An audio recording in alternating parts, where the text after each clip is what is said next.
Boss season 7 live അപ്ഡേഷനിലേക്ക് എല്ലാവർക്കും സ്വാഗതം. Ticket to ഫിനാലയിലെ 4ാമത്തെ task നടന്നുകൊണ്ടിരിക്കുകയാണ്.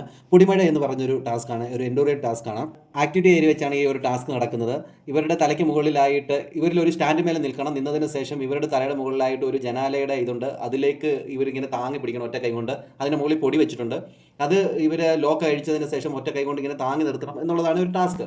അത് എത്ര നേരം നിൽക്കുന്നു അതനുസരിച്ചിരിക്കും ഇവർ വിജയിക്കുന്നത്. എന്നാൽ ഇവിടെ ടാസ്ക് തുടങ്ങി കുറച്ച് സമയം കഴിഞ്ഞപ്പോഴത്തേനും ഷാനവാസ് ഔട്ടായി, പുറകാലെ അനീഷ് ഔട്ടായി, നെവിൻ ഔട്ടായി, സാബുമോൻ ഔട്ടായി, ഇപ്പോൾ ആദിലെ ഔട്ടായിരിക്കുകയാണ്. ഇനി ആരൊക്കെ നിൽക്കുമെന്ന് നമുക്ക് കാത്തിരുന്ന് കാണാം. പിന്നെ ഒരു കാര്യമുണ്ട്, ഇതിൻ്റെ അകത്ത് ബോൾ വെച്ച് എറിയാം മറ്റുള്ളവരെ. ഈ ഔട്ടായവർക്ക് ഈ അവിടെ നിൽക്കുന്ന ആൾ ആ ബോൾ വെച്ച് എറിഞ്ഞ് അവരെ പ്രൊവോക്ക് ചെയ്ത് വേണേൽ അവരെ പുറത്താക്കാനായിട്ട് പറ്റും. അതിന് ശ്രമിച്ചുകൊണ്ടിരിക്കുകയാണ് ഈ പറയുന്ന നെവിൻ ആയിക്കോട്ടെ, അനീഷ് ആയിക്കോട്ടെ, ഈ ഷാനവാസ് ആയിക്കോട്ടെ, എല്ലാവരും. ഇനി എന്തൊക്കെയാവും, ഇനി ആരാണ് ഈ ഒരു ടാസ്കിൽ ഏറ്റവും കൂടുതൽ പോയിന്റ് നേടുന്നത് നമുക്ക് കാത്തിരുന്ന് കാണാം. കൂടുതൽ ബിഗ് ബോസ് ലൈവ് അപ്ഡേഷൻ ഈ ചാനൽ സബ്സ്ക്രൈബ് ചെയ്യാൻ മറക്കരുത്.